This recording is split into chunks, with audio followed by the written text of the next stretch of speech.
things. First of all, for those of you who know me, I'm a techie at heart, so this is not an issue of getting access to technology for people.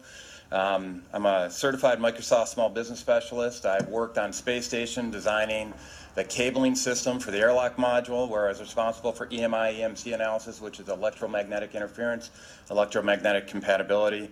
This is not a foreign subject to me, but I do want to address some of the concerns that I've heard in some of the testimony today and some of the questioning, because there seems to be a couple false Easter eggs being put out there right now. I want to make sure we dispel that right off the gate. Number one, a lot of people apparently have been told that this is something that's going to help out with rural broadband, and I think one of the testimony, and to Senator Hume's credit, he identified that this is not going to help with rural broadband deployment at all. And believe me, as somebody who's been traveling all across the state, I realize the issue with getting a good cell and keeping a conversation going.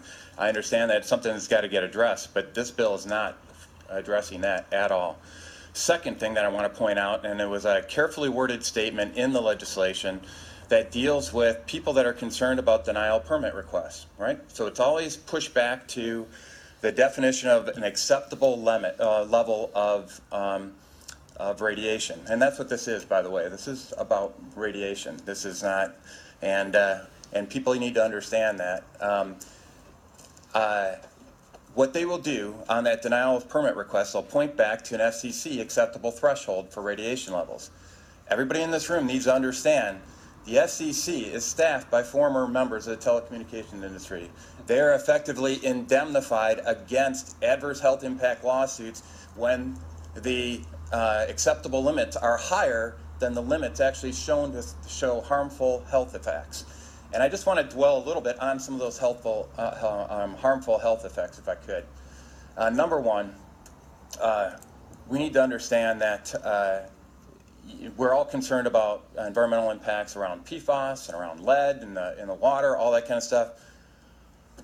The health impacts associated with wireless radiation, when you actually read the laundry list of adverse health impacts, they're much more significant than even PFAS and what you see with the with lead in the water system. We're talking about carcinogenic effects due to tumors. We're talking about issues with DNA replication, which can lead to adverse issues in regard that part of the mechanism for leading to the carcinogenic effects, but also dealing with things, there's been ties to autism and other impacts as well on it, that I just encourage people to take a look at.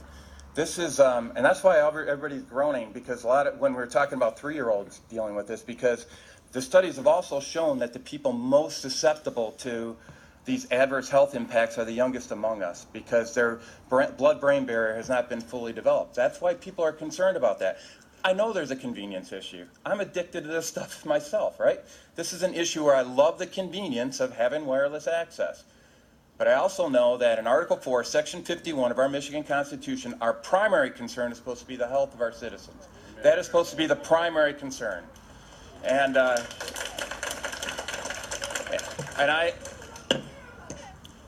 folks, we've done our best to respect your right to be heard. I'm going to ask you to respond in kind and be respectful of this process and not express yourselves one way or the other in that way. So thank you very much for the rest of the day. Hope I don't have to ask again.